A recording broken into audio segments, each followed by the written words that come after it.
जय हिंद दोस्तों। आज हम लोग उस दिन सेल के संरचना जो होते हैं यानी कि अंग और वही वो जो पाए जाने वाले अंग होते हैं ना सेल के अंदर कोशिका के अंदर उसे संरचना कहते हैं और उसी संरचना को अंग कहते हैं कोशिकीय अंग। उस कोशिकीय अंग में से हम लोग आज केंद्रीय का न्यूक्लियस जो होता है बीच में पाए जाते हैं, सेंटर में सेल के सेंटर में रहते हैं एक गोलाकार रचना जिन्हें केंद्रक नाम दिया रॉबर्ट ब्राउन ने। उसके बारे में पढ़ेंगे तो देख लेते हैं न्यूक्लियस, जिसके इंग्लिश में न्यूक्लियस कहते हैं, केंद्रक। कोशिका द्रव के अंदर गोलाकार एक रचना होता है। कोशिका द्रव के अंदर एक गोलाकार कोशिका द्रव चित्र में बताए थे, ऐसे देख लीजिएगा तो चित्र बैक वाले क्लास देखिएगा तो उसमें चित्र बताए हैं और संरचना, एक संरचना वाले क्लास है, एक चित्र वाले क्लास। तो उसमें देखिएगा केंद्र पूरा कोशिका के अंदर सेंटर में ऐसा रहेगा रचना, जैसे चित्र है ये। तो कोशिका गाढ़ी गोलाकार, ये गाढ़ा होता है गोलाकार, ये दोहरी झिल्ली वाले होती है। ये दोहरी झिल्ली वाले ये जो है ना, ये बाहरी झिल्ली हो गया और ये हो गया भीतरी झिल्ली। इसको कहेंगे बाहरी झिल्ली, इसलिए दो बाहरी झिल्ली, और इसको कहेंगे भीतरी झिल्ली, भीतरी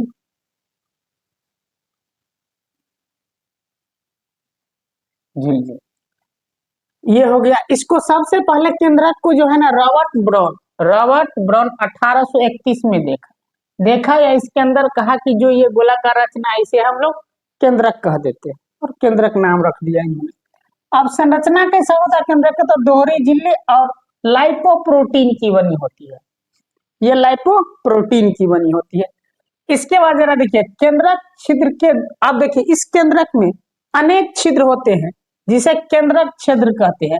यहाँ जो लिख दिए हैं यह है केंद्रक छिद्र, और इसके अंदर ऐसे ऐसे जो ये भरा है छोट बुनका बुनका केंद्रक द्रव, ये गाढ़े होते हैं जिसे केंद्रक द्रव कहते हैं हम।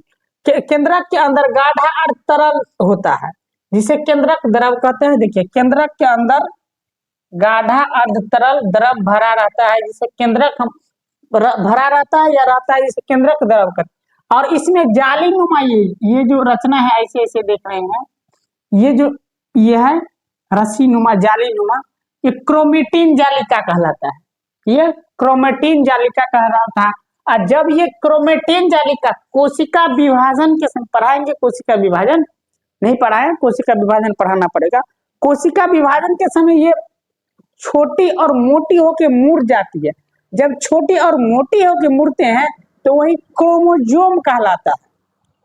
याद रहे क्रोमोजोम कैसे होता है, ये क्रोमेटिन जालिका है। ये क्रोमेटिन जालिका जब ये कोशिका डिवाइड होता है, विभाजन होता है जिस समय, उस समय ये मुड़ जाती है और छोटी मोटी मुड़ जाती, पतली मोटी दीवार जैसे मुड़ता है, और मुड़े हुए भाग को हम लोग क्रोमोजोम कहते हैं। अब केंद्रक के अंदर जो छिद्र होता है, ये छिद्र के बारे में ये जो है इसके बाद केंद्रक छिद्र के द्वारा केंद्रक कोशिका द्रव और केंद्रक के बीच के पदार्थों का आदान प्रदान, कोशिका द्रव के अंदर जो पदार्थ है और केंद्रक द्रव के अंदर, इसके अंदर जो पदार्थ का आदान प्रदान होता है इसी छिद्र के द्वारा जाता है बाहर और आता है। अब केंद्रक कोशिकीय क्रियाकलाप को नियंत्रित क्या करता है केंद्रक, तो कोशिकीय क्रियाकलाप को नियंत्रित क्या क्या करता है, तो यह कोशिका को रक्षा प्रदान करता है। ये कोशिकीय विभाजन में भाग लेते हैं केंद्रक, क्योंकि ये विभाजन में भाग लेते हैं। केंद्रक की अनुपस्थिति के, अगर केंद्रक किसी भी सेल में अनुपस्थित है तो उसका विभाजन नहीं हो सकता है, ये समझ लीजिए। केंद्रक कोशिका के भीतर संपन्न होने वाली, बता दिए कि क्रियाकलाप होने वाली को ये संपन्न होने वाली सभी उपापचय पढ़ाएंगे क्रियाएं। उपापचय क्रियाएं क्या, उपापचय क्रियाओं और जैविक क्रियाओं को कोशिकीय केंद्रक क्रियाकलाप का मतलब हो गया केंद्रक, इस केंद्रक के अंदर जितने सारी उपापचय क्रियाकलाप और जैविक क्रियाकलाप होते हैं सारे को नियंत्रित करते हैं।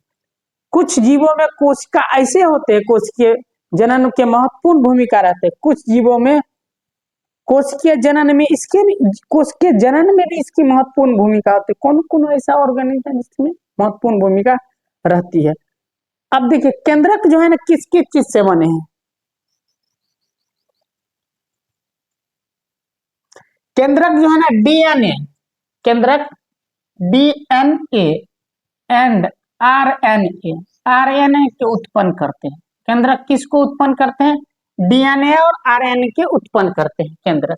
ये समझ लीजिए डीएनए और आरएनए के उत्पन्न करते हैं केंद्रक। केंद्रक द्रव में महीन धागे है, जो महीन ये धागे हैं उससे जाली क्रोमेटिन जालिका कहते हैं, क्रोमेटिन जालिका कहते हैं। क्रोमेटिन जालिका डीएनए और प्रोटीन के बने होते हैं। क्रोमेटिन जालिका ये जो जालिका है, ये जो ये है ऐसे ऐसे, ये डीएनए और प्रोटीन के बने होते हैं। डीएनए अनुवांशिक गुणों के वाहक होते हैं। अब क्रोमेटिन जालिका कोशिका विभाजन के समय अलग होकर छोटी अक्षरनुमा मुद्रा जिसे क्रोमोजोम कहते हैं, बता दी क्रोमोजोम कहते हैं। डीएनए अनुवांशिक लक्षणों के वाहक होते हैं। डीएनए के क्रियात्मक खंड को जीन कहते हैं। जीन जो है अनुवांशिक इकाई कहलाए। अगर अनुवांशिक इकाई किसे कहेंगे तो डी जीन, और अनुवांशिक वाहक किसे कहेंगे तो डीएनए, अनुवांशिक गुणों के वाहक डीएनए। अब जरा देख लीजिए, ये समझ लेते, ऊंट एवं लामा के लाल रक्त कोशिकाओं में केंद्रक नहीं पाया जाता और सभी जीवित कोशिका में एक केंद्रक पाया जाता है, याद रहे।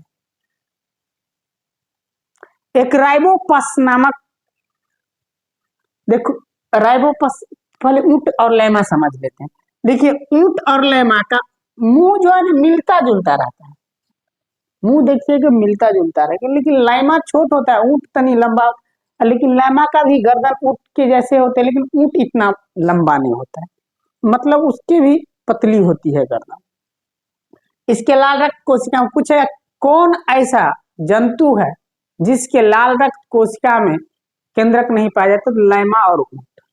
इसके बाद पूछेगा राइपोपस नामक एगो जंतु है जिसके केंद्रिका में अनेक केंद्रक पाए जाते हैं। और क्रोमेटिन, अब ये देख लीजिए, ये जरा समझ लीजिए। अब बता लीजिए, जब ये रॉबर्ट ब्राउन ने पता लगाया कि केंद्रक कोशिका है, कोशिका के अंदर ये रचना है, और देखिए ये जो है ना इसको कहते अंतः द्रव्य जालिका का एंडोप्लाज्मिक रेटिकुलम कहते हैं हम लोग। ये जो है जुड़ी हुई है एंडोप्लाज्मिक रेटिकुलम।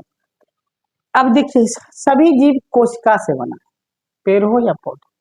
अगर साइंस में रिसर्च चलता है तो रिसर्च से ये पता लगे हैं कि सभी जीव के क्रोमोजोम मूलतः मिलते, डीएनए सबके मिलते मिलते रहते हैं। तो कहीं ना कहीं हम लोग सब की उत्पत्ति एक ही जीव से हुआ है, जो कि मानव के उद्भव में हम बता दें, तो कहीं ना कहीं सबको एक ही उत्पत्ति से हुआ है।